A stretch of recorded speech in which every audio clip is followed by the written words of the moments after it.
Kamalapur rail স্টেশনে schedule বিপর্যয়ের বিড়ম্বনা কাটেনি। সকাল থেকে ট্রেনের অপেক্ষায় ভোগান্তিতে পড়েন যাত্রীরা। এদিনও ৩ থেকে ৭ ঘন্টা বিলম্বে ছেড়েছে অনেক ট্রেন। অনিশ্চয়তায় রয়েছে বেশ কয়েকটি ট্রেনের শিডিউল। কমলাপুর স্টেশন ম্যানেজারের আশা, সোমবার থেকে স্বাভাবিক হবে শিডিউল। রোববার সকালেও কমলাপুর রেলওয়ে স্টেশনে অপেক্ষমান যাত্রীরা। দীর্ঘ সময় অপেক্ষার পরও দেখা নেই কাঙ্ক্ষিত ট্রেনের। ছাড়ার সময় পেরিয়ে গেলেও কমলাপুরে এসেই পৌঁছতে পারেনি ট্রেন। কখন এসে পৌঁছাবে আর কখনই বা ছেড়ে যাবে তা নিয়ে অনিশ্চয়তা। এমন পরিস্থিতিতে চরম দুর্ভোগে পড়েন যাত্রীরা। ৪-৫ ঘন্টা বসে আছি, এখন পর্যন্ত 11 কিন্তু এখনো লাইনে ঢুকে নাই। 9:30 থেকে অপেক্ষা করতেছি, তো এখন 12টার দিকে ট্রেন আসলো মোটামুটি।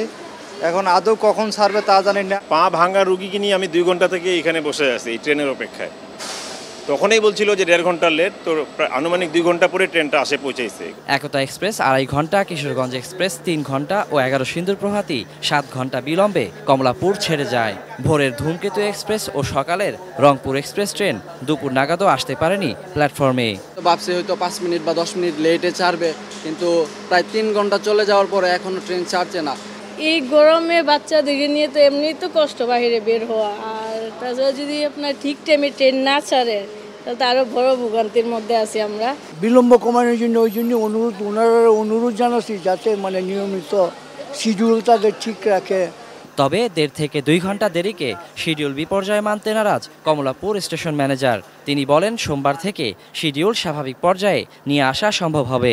1-1.5 ঘন্টা এটা যে বিলম্বটা সেটা সেফটির জন্য হয়ে থাকে না। আজকে কিন্তু 3টা ট্রেন মাত্র বিলম্বে গেল।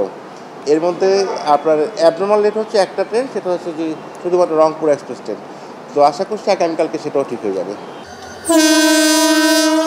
দুর্ঘটনা ছাড়াও প্রতিনিয়তই রেলের শিডিউল বিলম্বের এই ভোগান্তি থেকে মুক্তি চান যাত্রীরা।